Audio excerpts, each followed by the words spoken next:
Amados, que a graça e a paz do Senhor Jesus esteja com todos no dia de hoje.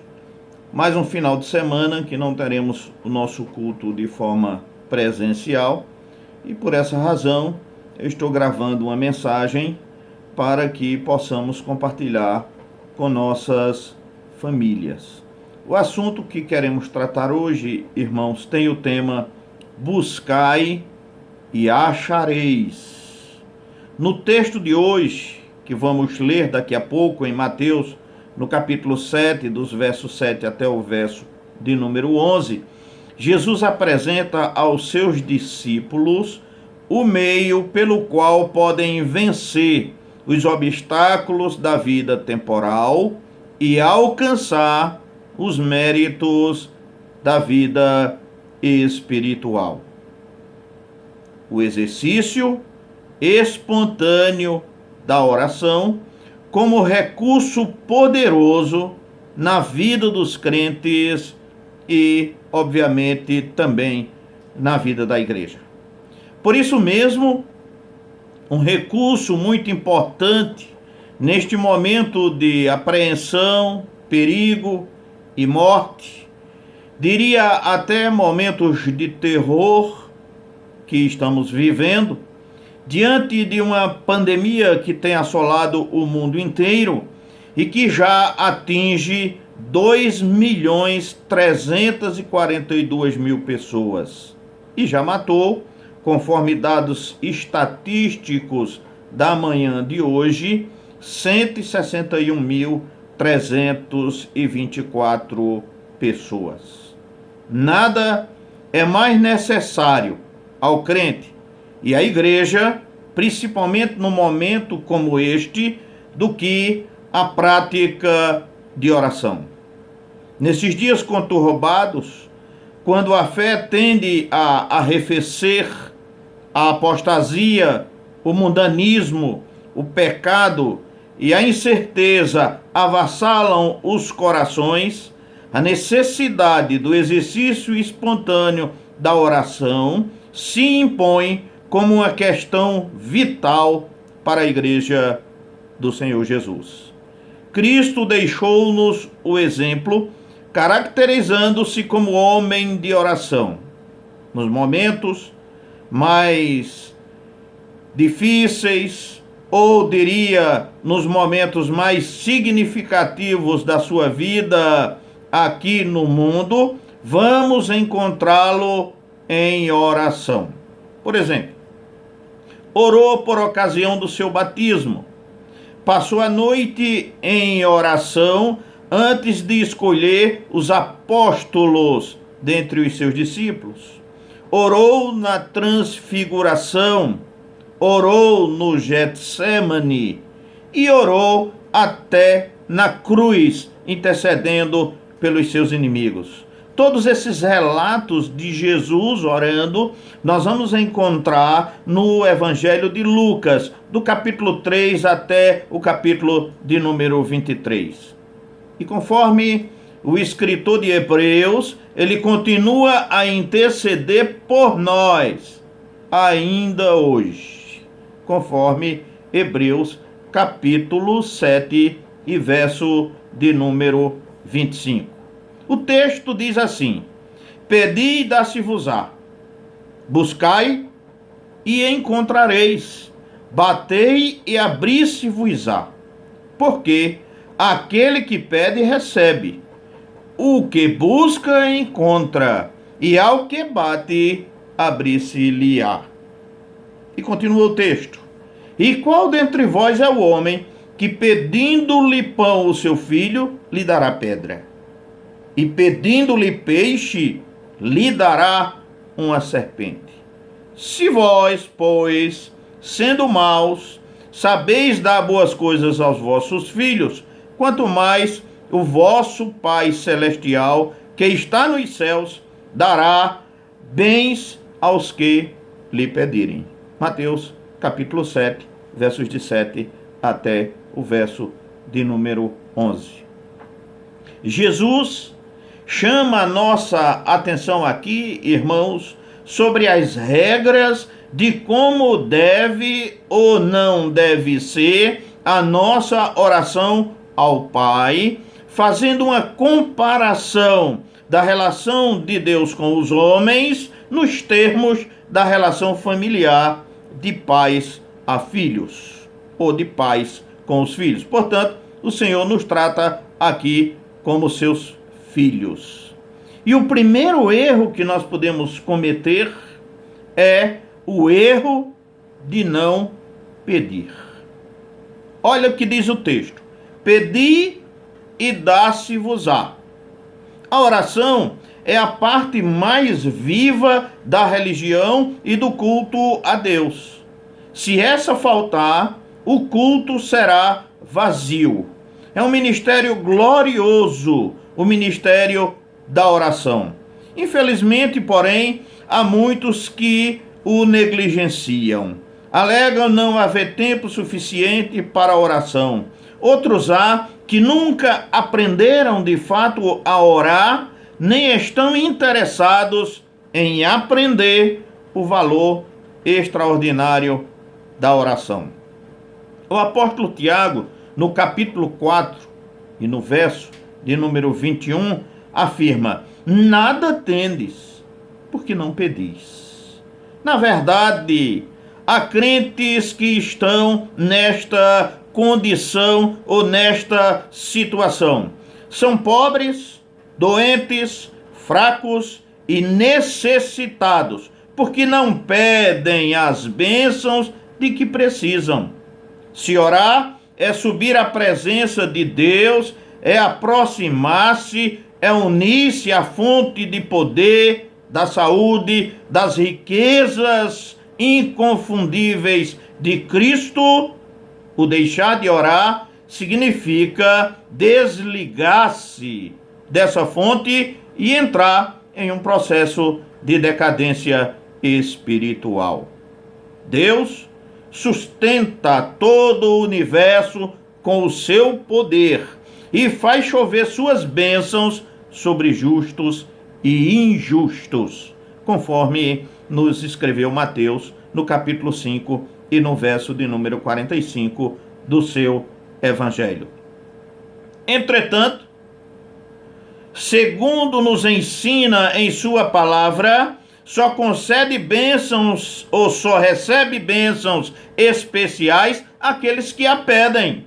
Ouçamos Mateus capítulo 7, verso 7. Pedi e dá-se-vos-á.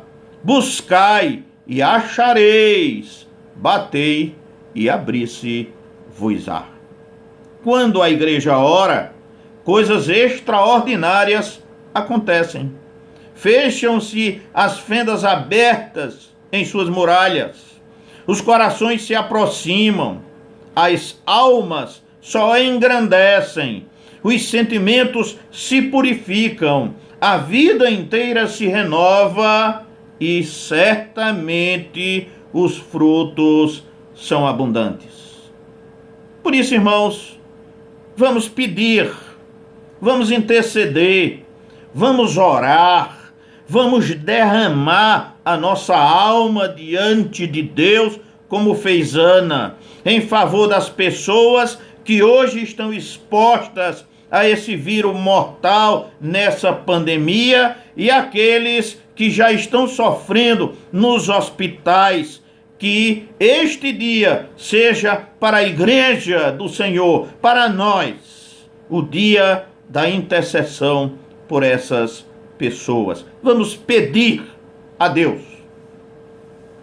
Há um segundo aspecto ainda, que é também um erro, e é o erro de pedir mal. Pedir mal é um erro irreparável, na minha opinião.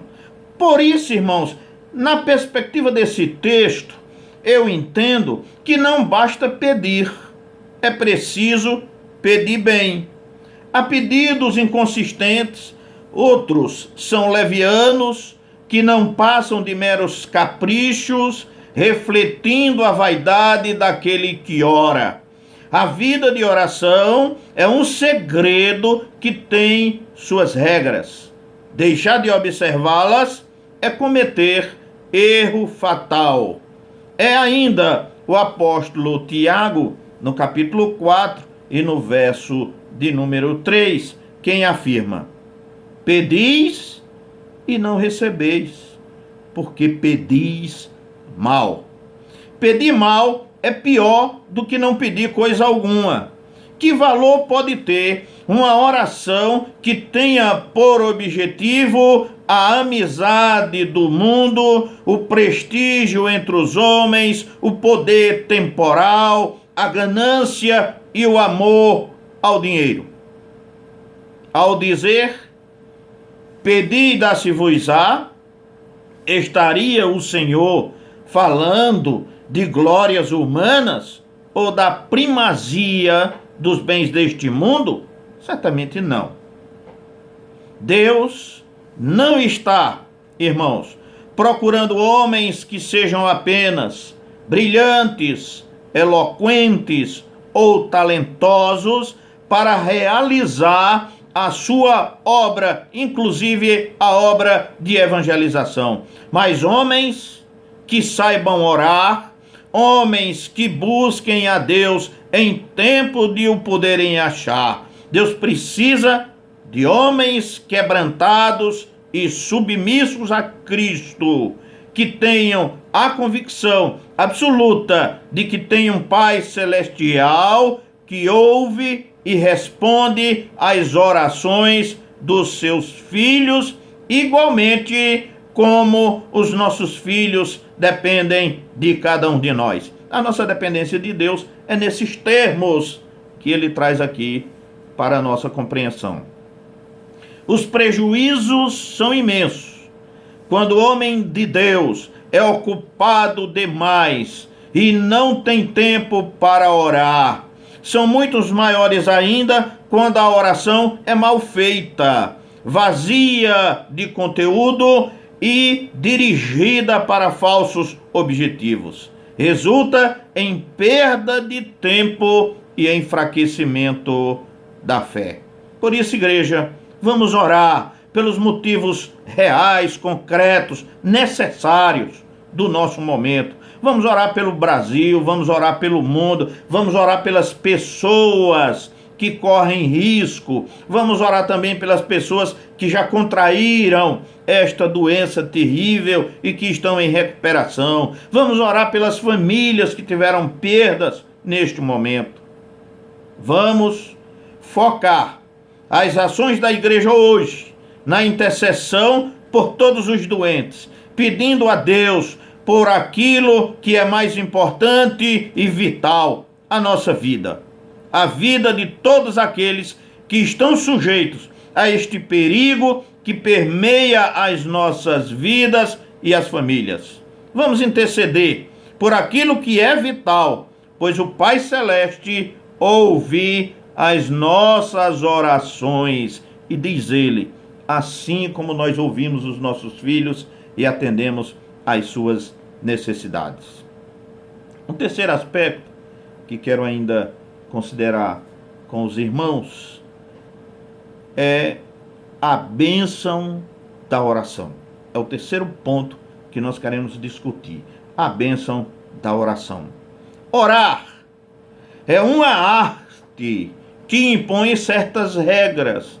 A primeira regra da oração é que nós devemos sujeitar-nos a Deus. É indispensável que aquele que pede esteja disposto a submeter-se à vontade daquele a quem pede. Essa entrega é incondicional, nos diz o salmista no Salmo 37, e no verso de número 5, ele se expressa assim: entrega o teu caminho ao Senhor, confia nele, e o mais ele fará.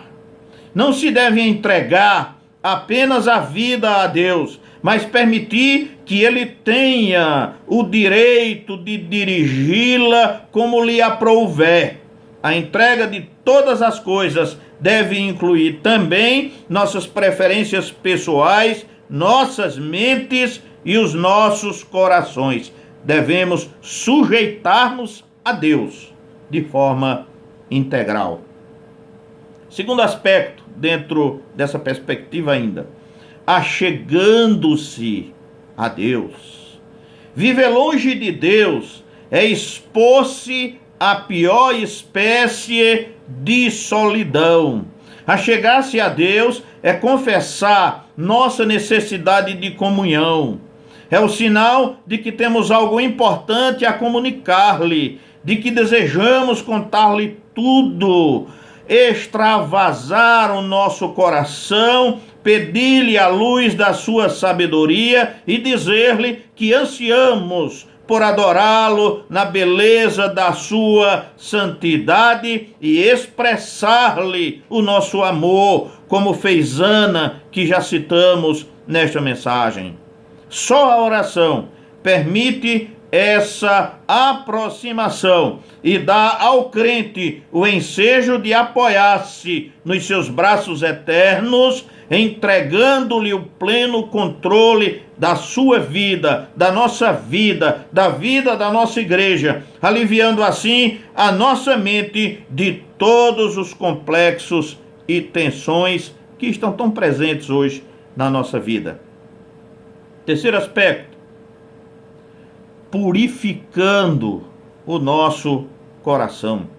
Essa é outra regra extraordinária, pois não se pode bater a porta do reino de Deus sem ter a disposição de limpar o coração de toda impureza. Uma vida espiritual poderosa, de comunhão com Deus, exige pureza de coração. Por isso, a oração contrita de Davi era: cria em mim, ó Deus, um coração puro e renova em mim um espírito inabalável. Só então podemos sentir a confortadora presença de Deus e aquela força espiritual transformando o nosso ser e operando mudanças miraculosas nos outros homens, pelo testemunho da nossa própria vida, pelo testemunho da vida da igreja. É como se todas as fontes de graça estivessem em Deus, prontas a se derramar, mas na dependência de que limpemos o nosso coração. Cumprido este requisito, Cristo será entronizado como Senhor da nossa vida e santificará cada pensamento, cada sentimento, cada ação, usando com poder os nossos lábios, mãos, pés ou qualquer outro dom que tenhamos para o serviço e a glória de Cristo Jesus, nosso Senhor. Por isso, vamos purificar o nosso coração, achegar-nos a Deus, submetendo-nos à sua vontade e neste momento interceder por tantas pessoas afligidas e outras que ainda serão atingidas, se Deus não ouvir as orações do seu povo. Porém, cessarão se Deus ouvir o nosso clamor, na lembrança da sua misericórdia, que sempre esteve presente na vida do seu povo.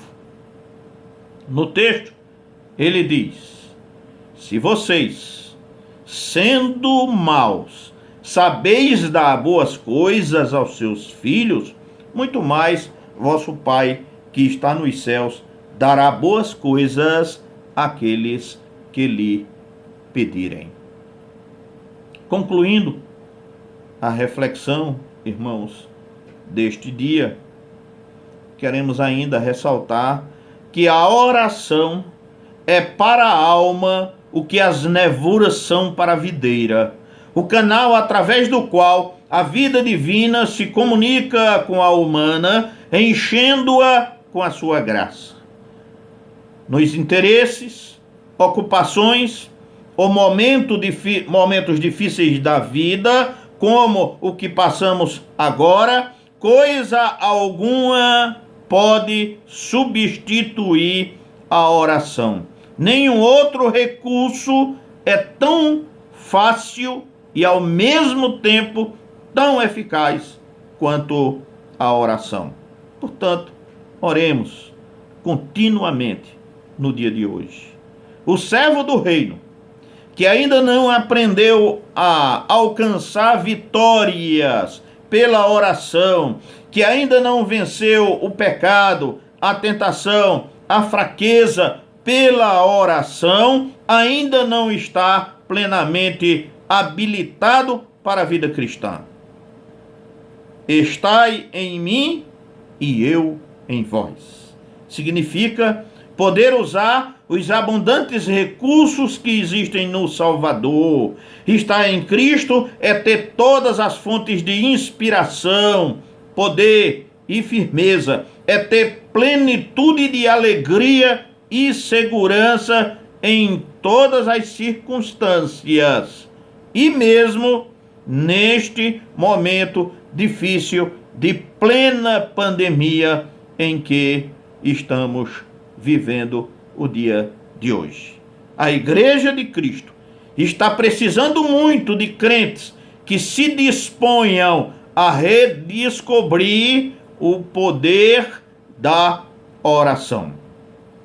Gostaria de finalizar com um textozinho escrito por Walter B. Knight, que ele diz assim, o título é Sinceridade, e ele diz: Deus não respeita a aritmética de nossas orações, quantas são, nem a sua retórica, quão elegantes elas são, nem a música de nossas orações, quão melodiosas são, nem a sua lógica, quão metódicas são, mas a sinceridade com que são feitas, quão calorosas e inspiradas elas são.